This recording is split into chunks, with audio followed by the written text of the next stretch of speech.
어떤 스승이 제자들과 함께 길을 가다가 길가에 종이가 떨어져 있는 것을 보았습니다. 그리고 제자에게 말하는 거예요. 야, 가서 저 종이를 좀 집어라. 제자가 종이를 집었습니다. 스승이 물어봅니다. 무엇에 쓰였던 종이인 것 같으냐? 그랬더니 제자가 종이를 딱 들고 냄새를 맡아보더니 이야기합니다. 이것은 향을 쌌던 종이 같습니다. 여전히 향 냄새가 납니다. 그랬어요. 조금 이제 또 걸어가다가 이번에는 새끼줄이 떨어져 있는 것을 발견을 합니다.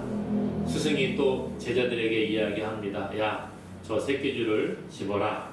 새끼줄을 들었습니다. 무엇에 쓰였던 새끼줄 같으냐? 그랬더니 또 제자들이 이렇게 냄새를 맡아보고 하더니 생선 비린내가 나는 것을 보니까 생선을 메었던 새끼줄 같습니다. 그렇게 이야기했어요. 스승이 말합니다. 사람이 이와 같다. 현명하고 어진 사람을 가까이 하면 현명하고 어질 수 있으나 어리석고 사악한 이들 속에 있으면 자신도 모르게 그것에 물들어갈 수 있다. 그렇게 말합니다. 차츰차츰 물들어가면서도 사람들은 대부분 깨닫지 못한단다. 이렇게 가르쳐 주었대요. 친구가 그런 것 같습니다. 좋은 친구를 만나게 되면 그 미래가 아름답고 멋있을 수가 있지만 나쁜 친구를 만나게 되면 그 친구가 멸망으로 끌고 가기도 한다는 것이지요. 어떤 친구를 만나느냐에 따라 미래가 달라질 수가 있습니다. 그래서 어려서부터 좋은 친구를 만나고 좋은 스승을 만나는 것이 참 중요한 것 같습니다. 오늘 본문에 보니까요, 한 중풍병자가 소개가 되는데 이 중풍병자를 네 사람이 예수님께 데리고 가는 그러한 내용이 소개가 된다는 거예요. 이 중풍병자가 만난 네 명의 친구들은 참 좋은 사람이었던 것 같습니다. 이 중풍병자는 좋은 만남의 복을 누림으로 말미암아 또 예수님을 만나게 되고 그래서 자기의 육신의 문제와 영혼의 문제에 해결함을 받는 것을 우리가 보게 됩니다. 오늘 우리가 이 본문을 통해서 정말 우리가 귀한 만남의 복을 누렸으면 하는 생각이 듭니다. 오늘 본문의 내용은요, 예수님이 가버나움의 한 집에 들어간 말씀을 가르치실 때에 한 중풍병자를 네 사람이 침상채 메워 가지고 예수님께 가는 거예요. 그런데 오늘 말씀해 보니까 사람들이 너무 많이 있었던 거지요.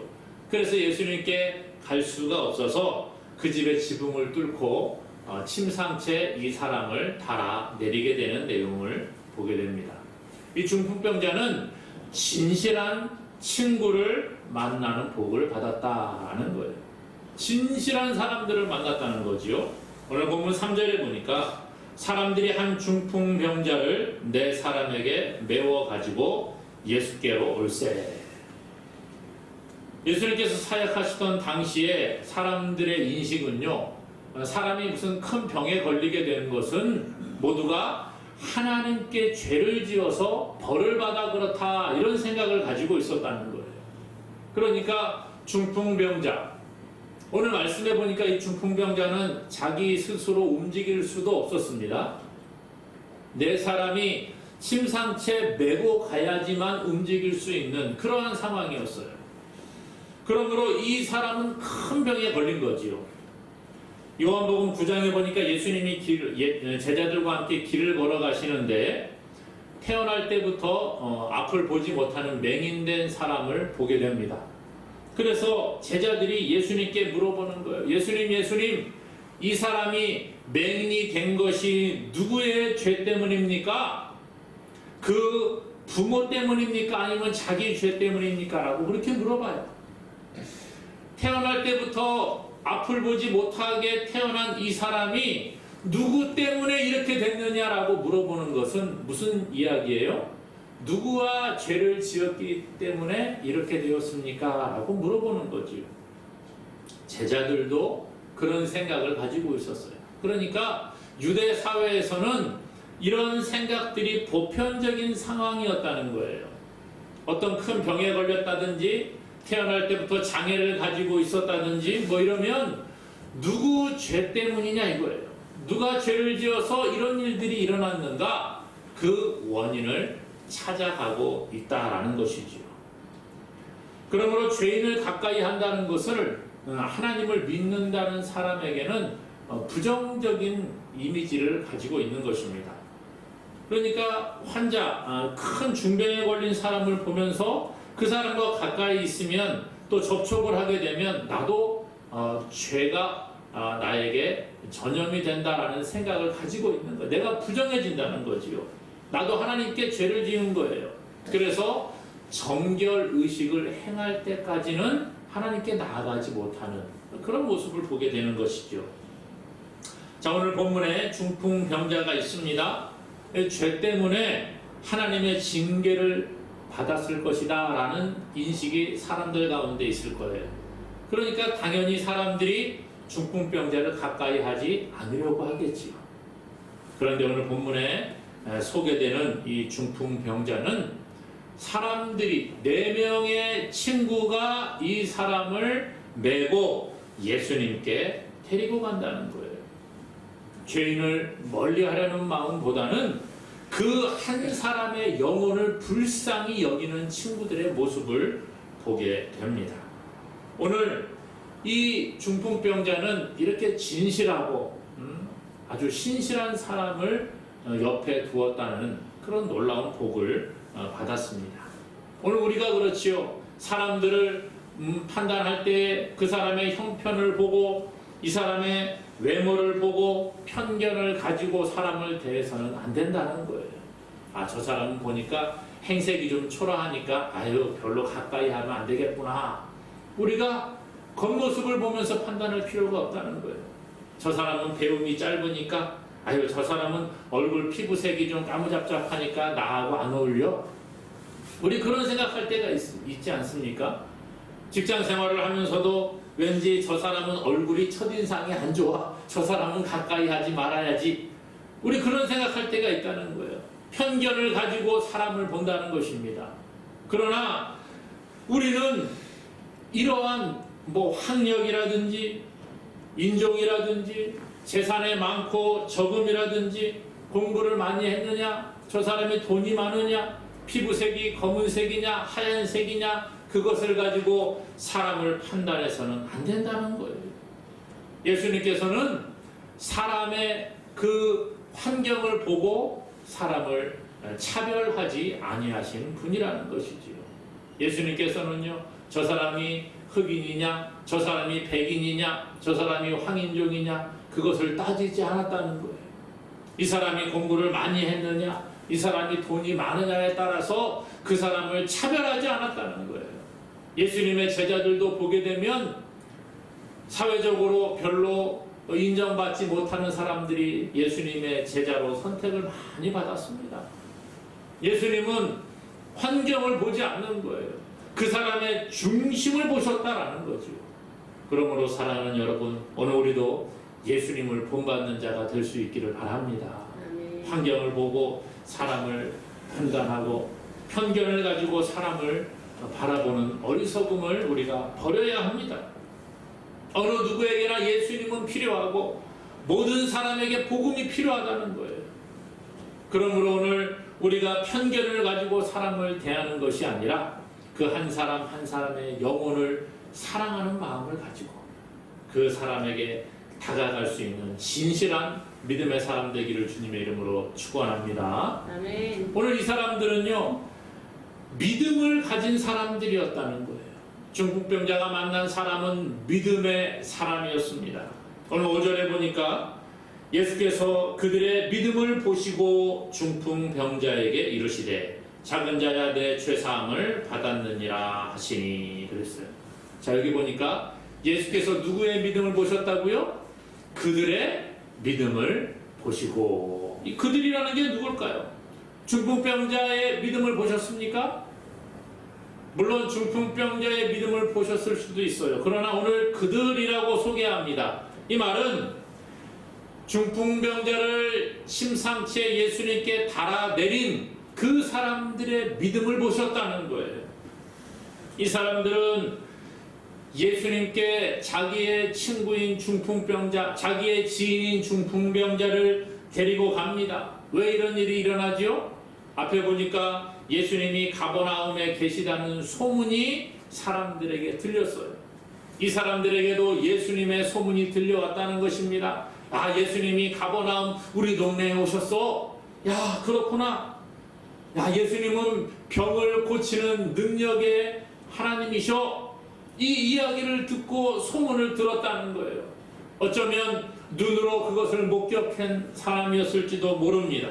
오늘 같은 내용을 기록하고 있는 누가복음 5장 17절에 보면 병을 고치는 주의 능력이 예수와 함께 하더라 그랬어요.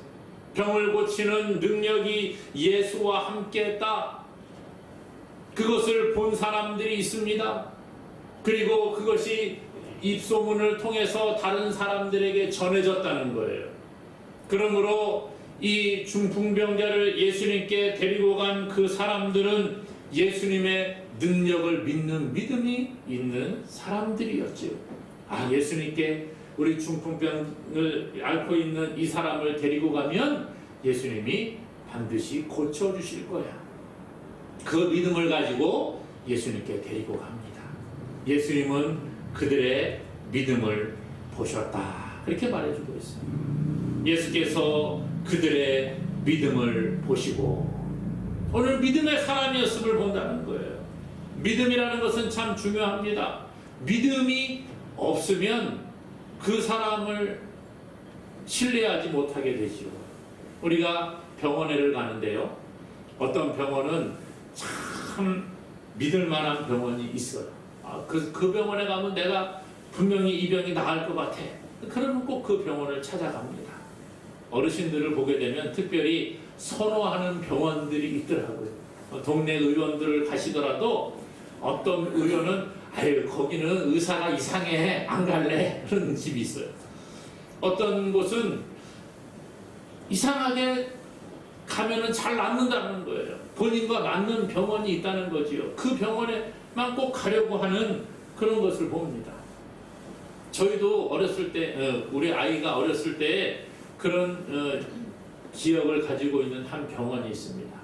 저희 딸이 아주 어렸을 때 교회에서 이렇게 아이들과 놀다가 넘어졌는데 좀 다쳤는지 계속 이렇게 울어요. 그래서 이제 주일이었는데 주일 예배를 다 마치고 병원에 응급실을 데리고 갔습니다. 가서 이렇게 엑스레이를 찍어봤는데 팔이 아프다 그래서 엑스레이를 찍어봤는데 괜찮다는 거예요. 그러더니 의사가 하는 얘기가 아무래도 얘가 팔이 빠진 것 같다. 팔을 끼워야 된다 그러면서 애를 붙잡고 막 팔을 비틀고 막 쑤시고 막 이러더라고요. 근데 애는 막 자지러지게 울고 막 죽는다 그러는 거예요. 그리고 이제 집으로 돌아왔습니다. 밤새도록 애가 칭얼거리고 울고 막 조금만 자다가 울고 막 그러는 거예요. 그래서 그 다음날 동네 정형외과를 갔더니 팔에 금이 갔다 그런 얘기를 하더라고요. 아니 팔에 금이 간 애를 그냥 팔을 끼운다고 막 이렇게 비틀고 저렇게 비트니까 얼마나 부럽겠어요. 그 후로부터 제 아내가 말하는데 그 병원은 신뢰할 수가 없는 병원이다. 아니 그 의사가 잘못 판단한 거지 뭐 그 병원이 뭐 문제가 있겠습니까? 그런데 지금까지도 그 얘기를 해요. 오래된 이야기임에도 불구하고 그 병원은 신뢰할 수 없는 병원입니다. 그러더라고요. 무슨 얘기입니까? 사람이요 믿음이 있어야 된다는 거예요. 운전면허를 처음 딴 사람, 운전을 한 번도 안 해본 사람에게 운전대를 맡기는 사람이 있습니까? 그 사람 운전하려고 하면 그냥 혼자 가시라고 나는 다른 거 타고 가겠다고 하면 그러지 않겠어요? 이게 바로 믿음이라는 거지. 오늘 믿음은 참 중요합니다. 오늘 이 사람들이 중풍병자를 예수님께 데리고 가요. 왜요? 예수님은 이 중풍병을 반드시 고칠 능력이 있는 분이야. 그 믿음이 있었다는 거예요. 그래서 예수님께 데리고 갑니다. 예수님은 그들의 믿음을 보시고 중풍병자를 고쳐 주셨다라는 거예요. 누군가 나를 믿는다고 하면 정말 행복하고 기쁠 것 같습니다. 나를 믿어주는 사람 얼마나 참 좋아요. 그렇죠? 그런데 나를 맨날 의심하고 믿지 않아요. 그러면 그 사람에게 참 불쾌하고 만나고 싶지 않을 것입니다. 하나님도 마찬가지예요. 오늘 우리가 하나님을 믿는 믿음이 있느냐? 그것을 하나님은 보신다는 거예요. 히브리서 11장 6절에 믿음이 없이는 하나님을 기쁘시게 하지 못하나니 하나님께 나아가는 자는 반드시 그가 계신 것과 그가 또한 자기를 찾는 자들에게 상 주시는 이심을 믿어야 할지니라. 오늘 우리가 믿음이 있어야 하나님을 기쁘시게 한다는 거예요. 하나님께 나아가는 자는 반드시 그가 계신 것과 또한 그가 자기를 찾는 자들에게 상 주시는 이심을 믿어야 할지니라. 오늘 우리가 하나님에 대한 믿음이 있습니까? 하나님을 기쁘시게 하는 믿음이 있습니까? 하나님께 나아가면 반드시 우리에게 좋은 것을 주신다는 그 믿음이 우리 가운데 있기를 간절히 소망합니다. 아멘. 하나님을 믿는 믿음이 있어야 되는 거예요. 우리가 살다 보면 많은 어려움을 겪습니다. 가정에서 관계의 문제, 부모님과 자녀들과의 관계의 문제가 우리 가운데 얼마나 많이 있습니까? 공부하는 학생들 학교에서 학업의 문제로, 친구와의 문제로 고민을 합니다. 점점 나이가 들어가면 들어갈수록 물질의 문제로 생각을 하고 고민을 하지요. 노후를 어떻게 준비할 것이냐, 내가 앞으로 어떻게 살아갈 것인가. 오늘 많은 문제들이 있습니다. 이 문제 어떻게 해결해요? 하나님께 가지고 나아갑니다. 하나님이 해결해 주신다라는 믿음이 있어야 되는 거죠. 예수님 말씀하십니다. 마태복음 11장 28절에 수고하고 무거운 짐진 자들아 다 내게로 오라. 내가 너희를 쉬게 하리라. 수고하고 무거운 짐진 자들아 다 내게로 오라. 여러분 인생 가운데 수고하고 무거운 짐을 지지 않는 자가 누가 있겠습니까? 우리는 모두가 다 무거운 짐을 지고 살아갑니다. 근심과 걱정이 우리를 누르고 지금 이 코로나 시기에 5만 명이 넘는 확진자가 생긴다고 하고 있는 이때에 우리가 어떻게 살아가야 되겠어요? 많은 고민이 있습니다. 걱정이 있습니다. 내가 코로나가 아닌가? 제 아들이 그러더라고요. 오늘 아침에도 기침이 나오고 목이 안 좋대요. 코로나 검사를 해봐야 되겠다는 거예요. 그래서 자가키트를 또 갖다 놓고 검사를 하더니 괜찮다는 거예요. 거봐, 감기니까 좀 제발 약 좀 잘 먹어라. 우리가 얼마나 그런 두려움 가운데 있어요. 그렇죠? 조금만 몸이 이상하면 내가 혹시 무슨 병에 걸리지 않았나? 오늘 아니요. 하나님을 믿는 믿음 안에 우리가 거해야 됩니다. 물론 예수 믿는 사람도 코로나에 감염될 수가 있습니다. 예수 믿는 사람도 큰 병에 걸릴 수가 있습니다. 그러나 그 두려움 가운데 빠져서는 안 된다는 거예요. 그럼에도 불구하고 하나님 우리를 사랑하시고 우리의 모든 문제를 주님께 가지고 나아가면 우리의 육신의 문제와 우리의 영혼의 문제를 하나님께서 해결해 주신다는 믿음 안에 거할 수 있기를 바랍니다. 이 중풍병자는요, 자기 힘으로 주님께 나아갈 수도 없었습니다. 그러나 믿음의 사람들을 만나고 그들에 의해서 주님 앞에 나아갔을 때 주께서 그들의 믿음을 보시고 이 사람의 육신의 병과 영혼의 모든 죄의 문제를 해결해 주신 줄로 믿습니다. 그러므로 오늘 우리는 주님께 문제를 가지고 나아가야 돼요. 뿐만 아니라 주님께서 우리의 모든 문제를 해결하신다는 믿음을 가지고 그것을 다른 사람에게 전할 수 있는 자가 되어야 합니다. 복음을 전하는 자가 되어야 됩니다. 세상에 지금 얼마나 많은 사람이 고통 가운데 있습니까? 인생의 문제뿐만 아니라 죄의 문제로 고통 가운데 있다는 거예요. 내 힘으로는 세상을 담대히 살아갈 능력이 없습니다. 내 힘으로는 구원에 이를 수가 없습니다. 누가 우리의 영혼의 문제를 해결할 수 있어요? 아무도 해결할 수 없는 거예요. 그렇기 때문에 우리에게는 구원자가 필요한 거예요. 우리에게는 모두가 다 예수님이 필요하다는 거죠. 그렇기 때문에 우리가 예수님을 전하는 거 아니겠어요? 로마서 10장 14절 15절에 말합니다. 그런즉 그들이 믿지 아니하는 일을 어찌 부르리요? 듣지도 못한 일을 어찌 믿으리요? 전파하는 자가 없이 어찌 들으리요? 보내심을 받지 아니하였으면 어찌 전파하리요?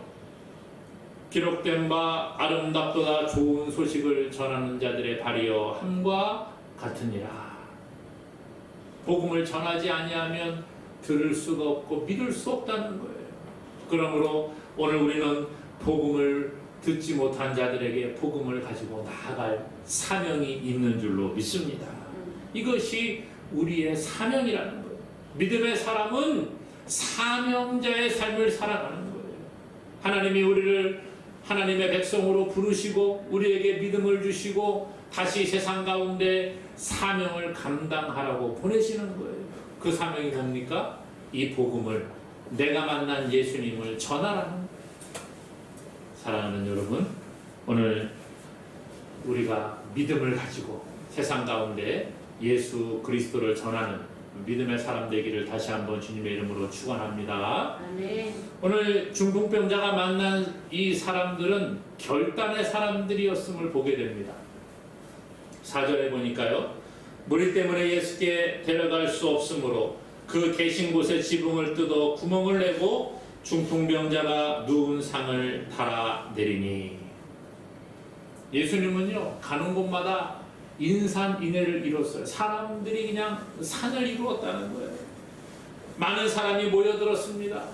가는 곳마다 가서 복음을 전하셨고 가서 병든 자들을 고쳐주셨습니다. 그렇기 때문에 사람들, 병자들이 많이 있었고 예수님을 만나고자 하는 그런 사람들이 넘쳐났다는 거예요. 예수님의 가르침은 그 당시에 서기관들과 달랐다는 것이지요. 예수님이 가는 곳마다 이적이 일어나고 기적이 일어났습니다. 병든 자가 고침을 받는 놀라운 역사들이 일어났어요. 그 소문이 모든 지역에 다 퍼지기 시작을 합니다. 오늘 말씀에도 보니까 예수님이 가버나움에 들어가시니까 집에 계셨다는 소문이 사람들에게 들립니다. 그랬더니 많은 사람들이 얼마나 모여왔는지 사람이 그 집의 문 앞까지 꽉 찼습니다. 들어설 자리가 없게 되었다 그랬어요. 중풍병자를 사람 4명이 데리고 가는데 사람이 꽉 차서 들어갈 자리가 없습니다. 야, 뭐 안 되겠구나. 오늘은 예수님 만날 때가 아닌가 보다. 조용한 때 한번 찾아가야지. 그렇게 포기한 게 아니라는 거예요. 이들이 어떻게 하면 이 사람을 예수님께 데리고 갈 수 있을까? 어떻게 하면 우리 친구, 이 중풍에 걸린 친구를 낫게 할 수 있을까? 연구합니다. 그리고 어떻게 해요? 오늘 말씀해 보니까 지붕으로 올라가서 지붕에서 이 병자를 달아 내리는 거예요. 이 당시에 가옥은 지붕이 평평하게 되어져 있습니다. 지붕으로 올라가는 계단이 외부에 나 있고요. 그 지붕에는 뭐 작은 나무들이라든지 지피라든지 이런 걸로 지붕을 덮고 진흙으로 이렇게 발라놓은 형태의 집들이 많이 있었어요. 그러니까 지붕을 뚫는 것이 그렇게 어려운 문제는 아닙니다. 그런데 문제는 뭐예요? 우리 집도 아닌데 남의 집에 지붕을 뚫는다는 게 문제지요. 아마 이들의 행동은 사람들에게 욕을 먹을 수도 있는 상황이었습니다. 왜 그래요? 집을 일단 손상시키는 거 아닙니까? 남의 집을 주인의 허락도 없이 막 지붕을 뜯어낸다. 큰일 나는 거지요. 그런데 이들은 그거 신경 쓰지 않았어요. 더 중요한 가치를 바라보고 나아갑니다. 지붕을 뜯어서 사람들에게 욕을 먹는 게 중요한 게 아니라 이 지붕을 뜯어서라도 이 중풍에 걸린 사람을 고침받게 해야 되겠다라는 생각이 강했다는 거죠. 그래서 예수님께 그 친구를 달아내리기 위해 지붕을 뚫는 그 결단을 하게 되는 것입니다. 오늘 주님께 나아가는 것은 결단이 필요한 거예요. 우리가 예수님께 나아가기 위해서는 결단이 있어야 됩니다. 얼마나 많은 환경에 제약이 있습니까? 그것에 굴복하면 주님께 나오기 어려운 거예요. 지금 우리가 코로나 시기를 지내면서 많은 확진자들이 나오는데 교회 예배 나오는 게 얼마나 어렵습니까? 쉽지 않은 거예요. 주변의 시선이 우리를 힘들게 합니다. 많은 사람들이 이야기합니다. 이 코로나 시기에 교회 간다고 하면 야 뭐 무슨 이런 때 무슨 교회를 가느냐 그런 얘기 한다는 거죠. 어떤 직장에서는 주일에 교회 갔다 왔느냐 물어보는 직장이 있답니다. 뭐 코로나 확진자가 한 명만 나와도 설문조사하면서 주일날 교회 갔다 왔느냐 이런 설문조사를 하는 학교들도 있다고 그러죠. 참 어려운 시기를 우리가 살아갑니다. 그럼에도 불구하고 예수님을 믿는 게 쉽지가 않지만 우리가 결단하고 주님께 나왔다는 거예요. 주님은 우리의 그 마음의 중심을 보시고 우리를 칭찬하시는 줄로 믿습니다. 신앙생활하면서 얼마나 많은 박해가 있어요. 그럼에도 불구하고 우리는 이 박해 가운데에서도 주님을 바라보는 열심을 가져야 하는 것입니다. 전도할 때도 마찬가지지요. 전도할 때 많은 어려움이 있습니다. 박해가 찾아옵니다. 어떤 사람은 전도하면 이상한 사람 취급을 하더라고요. 벌써 보는 눈빛이 달라요. 저 이상한 인간이 나에게 오는구나 이렇게 생각을 하고 쳐다보는 사람들이 있습니다. 전도하는 게 어렵죠. 특히 요즘 같은 시기에 다 마스크 쓰고 뭐 서로 접촉을 피하고 있는 이때에는 전도가 더 어려운 것 같습니다. 그럼에도 불구하고 우리는 복음을 전하는 자가 되어야 돼요. 물론 방법은 달라질 수가 있겠지요. 지혜롭게 복음을 전하는 자가 되어야 합니다. 사랑하는 여러분, 우리가 신앙생활을 한다고 하는 것은 고난과 역경이 찾아오는 거예요. 그러나 오늘 이 중풍병자를 예수님께 메어가지고 지붕을 뚫고 예수님 앞에 달아내린 이 사람들과 같이 믿음의 결단을 할 수 있기를 바랍니다. 환경이 나를 힘들게 한다고 할지라도 그것을 넘어서 주님께 나아가는 믿음이 우리 가운데 있기를 바랍니다. 내 힘으로 잘 안 되잖아요. 그래서 우리가 주님께 도움을 구하는 거예요. 오늘 이 시간에도 기도할 때에 하나님 도와주시고 믿음을 주시고 결단을 허락하여 달라고 그렇게 구하는 자가 되기를 원합니다. 그래서 하나님께서 베풀어 주시는 그 은혜와 복을 받아 누리는 우리 모두가 될 수 있기를 주님의 이름으로 간절히 축원합니다.